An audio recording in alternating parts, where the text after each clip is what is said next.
Merci, merci. Alors, quand je serai thérapeute dans quelques temps, tu l'es déjà, Benjamin. Je m'imagine bien proposer tes outils à mes actions. Je préfère ce terme à patient. C'est super beau, j'adore. As-tu des conseils à ce sujet, faire pratiquer en séance ou en dehors de la séance? Comment bien choisir l'outil en fonction de la personne que l'on recevra et son évolution pendant la séance? Oui. Alors, tu m'obliges à... Ça, il va falloir que je me sois habituée avec toi, que tu es toujours en longueur d'avance. Tu m'obliges à dévoiler des choses là que j'étais pas prête à dire aujourd'hui. Mais je te fais confiance, si la question est posée, c'est qu'on peut recevoir la réponse. En début de formation, tu m'avais demandé est-ce que du coup, ça va être des outils qu'on va pouvoir utiliser pour les gens? Et de façon assez ferme et verrouillée, je t'ai dit, c'est du self-coaching. Ok. Ce que je veux, c'est vraiment que les personnes qui suivent cette formation s'impliquent, tu l'as compris, de l'intérieur. Pratiquer, pratiquer, pratiquer, pratiquer. Donc, je refuse de vendre cette formation comme étant un panel d'outils pour les coachs. Parce que j'en connais trop qui ont l'ego ou Mm. le mental qui vont dire je veux découvrir l'outil, ils ne le font pas passer dans leur tuyau et ils le revendent derrière. Si tu l'as pas fait passer dans tes tuyaux, comment tu vas accompagner la personne? Tu sais même pas ce qu'elle va vivre, tu sais pas, tu vois. Donc ma volonté était vraiment très forte de bon, je me prends, tant pis, je risque même de perdre des clients ou tu vois des ventes sur cette formation, je m'en fous. Mais non, je voulais vraiment pas la présenter comme étant voilà des outils de futur coach, mais plutôt ressens-le pour toi et quand toi tu seras bien, tu pourras accompagner les autres. Parce que ces savoirs-là, j'aimerais vraiment, dans l'idéal, qu'ils soient accessibles à tous les humains tout le temps. En termes de conscience de soi. Donc le but, c'est vraiment pas de faire de la rétention. Ce que je veux pas, c'est que ce soit une distribution d'outils qui n'ait pas été vécue. Vraiment, ça fait du dégât, quoi. On en voit trop des thérapeutes, des gens qui ont une belle intention d'accompagner, mais qui sont tellement coincés dans le je sais, je t'apprends ce que je sais, que la personne en face, eh ben, elle sait. Voilà, super. Alors, ça n'a rien changé pour personne. Et voilà, et je me bats un petit peu contre ces phénomènes-là parce que je vois ces clients qui arrivent en séance, qui ont déjà fait des années de thérapie, par exemple, ou qui ont fait des séances de coaching et qui arrivent en cabinet en me disant alors je sais, ça a changé quoi? Ah ben je sais, d'accord. Et du coup, tu as payé combien de séances pour savoir? Et ça va pas mieux dans ta vie? Voilà. Ok, donc tu comprends mieux pourquoi ma démarche un petit peu sous-marine au départ de dire non, non, non, non, non, c'est pas du tout pour des coachs en devenir. Je voulais pas m'attirer cette clientèle-là et je voulais pas prendre ce risque-là parce que ça fait 10 ans que je travaille, enfin 10 ans, j'exagère un peu, mais facilement 7 ans que je travaille, sans même trop le savoir d'ailleurs, hein, sur cette formation. Tout ce que je vous donne aujourd'hui, c'est des choses que j'ai expérimentées, testées, éprouvées, fabriquées. Ben, au tout début, ça a commencé il y a 12 ans, quoi. Donc, ouais, ça me tenait à cœur de vous transmettre, mais de la façon propre, c'est-à-dire par la pratique et non pas par le savoir. Voilà. Donc, pour répondre à ta question de façon plus concrète, oui, tu pourras évidemment t'appuyer sur ces supports, t'en servir en tant qu'accompagnant pour d'autres personnes, évidemment. Puis, merci pour le retour, c'est flatteur d'une certaine manière. Maintenant, quel outil choisir? Quand? Là, c'est quand même des questions beaucoup plus pointues de l'aspect du professionnel, la posture professionnelle, qui pourrait ouvrir tout limite un cours entier ou un atelier entier sur la posture de l'accompagnant. Tu apprendras du coup dans cette relation que c'est pas toi qui sais quand donner l'outil. Comment t'expliquer? Tu vas apprendre dans cette posture-là à écouter tout ce que la personne dit, tout ce qu'elle se dit à elle-même et tout ce qu'elle ne se dit pas aussi. Donc tout son discours interne, son non-verbal, son état émotionnel, son état psychique, ses mécanismes de défense, sa façon de se voir, de se montrer aux autres, de se ressentir. Tout ça fait partie du justement le côté professionnel, de savoir recevoir une personne, la décrypter en tout cas. Et tu verras que il n'y a même plus du tout à se poser la question de. Par exemple, je préconise absolument pas en tant que coach, ne prépare jamais une séance en avance. La personne arrive avec son instant présent, avec son brouillard dans sa tête de cet instant-là. Ou alors, ça va être très clair là, mais ça va être tout emmêlé en dessous là, au niveau du bidon. Donc, c'est pas tant à quel moment, quel outil, c'est vraiment dans un instant présent, en pratiquant tes outils, la différence de ceux qui savent. En pratiquant les outils, la personne, elle va te parler de ça. Ah, bah du coup, ça me fait penser, tu as déjà pensé à te mettre sur pause de temps en temps? Parce que j'ai l'impression dans ton discours que tu es quand même dans quelque chose de vraiment de très mécanique. Est-ce que ça pourrait t'apporter quelque chose à un moment donné, prendre du recul, par exemple, pour reformuler une phrase ou pour... Donc, tu vois, ça va être tellement fluide pour toi. Euh, ne le vis pas de façon scolaire, hein, tel outil pour telle situation. Sors de ce cadre-là scolaire. Chaque personne est unique. Donc, c'est vraiment sur un instant présent et une vibration dans l'instant présent.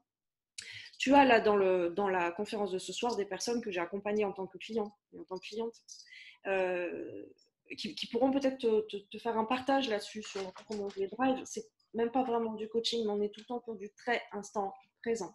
Je peux jamais savoir 5 minutes en avance de quel outil je vais leur parler. C'est comme un mécanicien où tu vois, la personne va arriver dans son garage avec un pneu crevé. Bon, bah, ce jour-là, à ce moment-là, il va aller mieux, tu vois, changer la chambre à air ou j'en sais rien. Donc, chez l'humain, La chambre à air. il n'y a pas de chambre. Mais chacun son domaine. Voilà. Moi, c'est l'humain, c'est tout. Ça s'arrête là. Hein. Super humain, mais que l'humain, par contre. Je maîtrise. Hein. Il faut proposer les bons outils, quoi. Si tu vas chez le mécano et qu'il dit amenez-moi des serviettes et de l'eau chaude, change de mécano, quoi. Il ne te proposera pas les bons outils, quoi. Il faut qu'il te parle de clés, de 12, de trucs comme ça.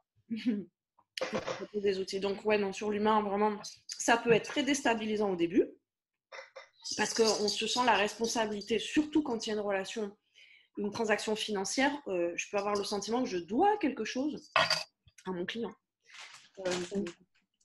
D'accord. Donc, j'ai le sentiment qu'il faut que je comble un vide. On va en parler du silence. Vous allez vous familiariser avec cette notion de vide qui n'est plus une angoisse ou qui n'est plus un manque à combler. Et donc, dans la relation avec le client, il y a quelque chose vraiment qui va s'apaiser, si tu ne l'as pas encore touché du doigt en tout cas, sur cette notion de c'est pas moi qui apporte quoi que ce soit.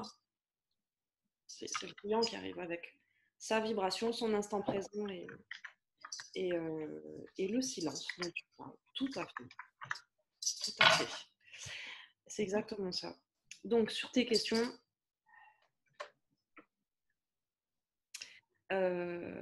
ouais. Tu vas avoir de toute façon comment te dire, un protocole, que ce soit toi qui te le crée ou que ce soit une école de coaching ou une formation en coaching proprement dite, donc renommée par l'État et tout ça, qui te le donne, tu vas avoir un protocole de comment dérouler un entretien de coaching. Aïe, c'est là où je peux pas trop rentrer moi dans le cadre d'une formation diplômante. D'abord, j'ai pas le code APE, puis je l'ai jamais passé. Mais c'est surtout que ma façon de travailler, c'est plus du coaching. Ça peut pas s'appeler du coaching. C'est pas de la thérapie non plus. Donc je peux pas te donner de méthode. Si, je peux donner la méthodologie du coaching, mais c'est plus ce que je pratique à aujourd'hui. Et si je le pratique plus à aujourd'hui, eh bien c'est pas pour rien. C'est parce que dans le cadre de mes fonctions, je me suis rendu compte que ce cadre s'appuyait encore trop sur l'échange de psychothérapeute vis-à-vis de son client. Et que selon moi, c'est encore une vision de l'autre et de l'accompagnement qui est assez poussiéreuse, où on est encore l'un face à l'autre et non pas ensemble, quoi. Très bien. Non, mais après, tu vois, ça, c'est des questions que je pose parce qu'on n'a fait que 4 sessions, mais c'est des questions que j'aurais pas posées dans 2 ans parce que ça va de soi. Exactement. Mais en plus, Voilà. je te remercie parce que c'est des questions que d'autres n'osent pas poser à voix haute. Hein. Donc c'est toujours super constructif. Hein. Ouais. Voilà, sur cette notion-là, vraiment par rapport à comment utiliser les outils pour les autres personnes. Alors, déjà, sans être coach, formateur ou quoi que ce soit, moi, ce que je préconise aux personnes qui viennent suivre un coaching, c'est moi, je suis sous la loi, si tu veux, du secret professionnel. C'est bien normal dans ce job-là. Mais pas les clients. Et moi, ce que je leur dis, c'est, alors par contre, ces outils, tu vas en parler à tout le monde. Parle-en autour de toi. Parle des 3 passoires à tes collègues. Parce que déjà, le fait de le verbaliser, ça me permet de mieux l'appréhender, de mieux le comprendre, si je suis en train de l'apprendre à quelqu'un d'autre, de le pratiquer, du coup, en tout cas, dans ma compréhension, parce que je peux parler de 3 passoires et pas le pratiquer. Oui. Voilà, mais déjà, hein, je me familiarise avec l'outil, le fait d'en parler, que c'est moi qui le présente à quelqu'un d'autre. C'est beaucoup plus fun de travailler sur soi à plusieurs et que chacun travaille sur soi. Donc, c'est aussi quelque chose que je propose dans les séances de coaching, de dire, OK, les outils, moi, c'est l'accompagnement que je fais payer, ce n'est pas les outils. Les outils, j'aimerais qu'ils soient gratuits pour tout le monde. Ce que je fais payer, c'est mon accompagnement ou ma méthodologie pour vous transmettre ces outils-là. Mais ce n'est pas les outils. Donc, je demande aux gens, je dis, mais partage-les, fais-moi-en des photocopies et fais des distributions pendant les sittings gilets jaunes, là, donne-en à tout le monde. L'humain doit être au courant de ces outils. C'est pas moi qui les ai tous créés, ils sont là de partout et l'humain est un humain, c'est tout. L'humain doit être au courant de ces outils. Et tu verras que mettre en place cette dynamique, alors du coup, il y en a certains, ils vont en parler avec leur mari ou avec leur femme, d'autres avec des collègues, d'autres avec les copains du sport, d'autres avec... Ça crée une espèce d'émulsion, pas autour de la personne, mais autour de l'outil. Donc les gens vont pouvoir parler de l'outil sans être obligés de se livrer de façon intime. Et hop, on a semé les petites graines dans l'humanité, l'air de rien, à travers une personne. Ça se répand partout. C'est ce que je diffuse. Ouais.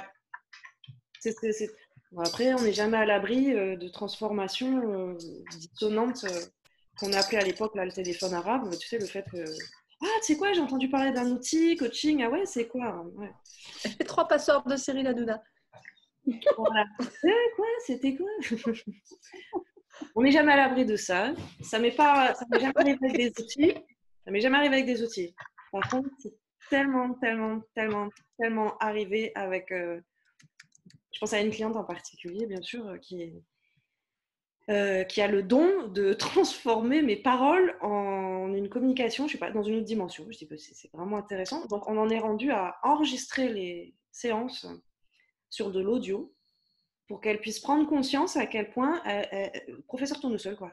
Elle entend vert pomme quand je suis en train de... Mais ça a des répercussions importantes dans sa vie de tous les jours. C'est impressionnant. C'est pas cool. Pas cool. Voilà. Alors, qu'est-ce que tu me dis? J'aime le silence, c'est un doux bruit. Tout à fait, c'est tout doux. Mon petit juge parle. Alors, on écoute le petit juge. Porter un gilet jaune n'est-il pas une faute de goût? Virgulé. Surtout ce jaune-là. Il y a des jaunes qui sont... Il y a des jaunes qui sont favorables au teint. Et puis, il y a des jaunes qui vont à aucun teint. Là, ils ont vraiment trouvé la teinte de jaune. Ça ne va pas du tout, ma chérie. Ça va à personne. Arrête. Avec les bracelets multicolores. Sauf 2014. Ouais, c'est ça. D'autres questions? On est tout bon, les amis? C'est OK? Bah, c'est bien. Ouais, c'est bien. Bah ouais. C'était chouette, ce petit échange. En tout cas, ça fait plaisir, c'est bien. Moi, je me régale. Ça va? C'est un plaisir à chaque fois, le rendez-vous. Je dirais qu'on va se retrouver, qu'il va y avoir plein de nouveautés, même si dans la foulée, ça me panique. Mais c'est un régal. Bon, merci. Je kiffe, pouce en l'air. OK pour moi.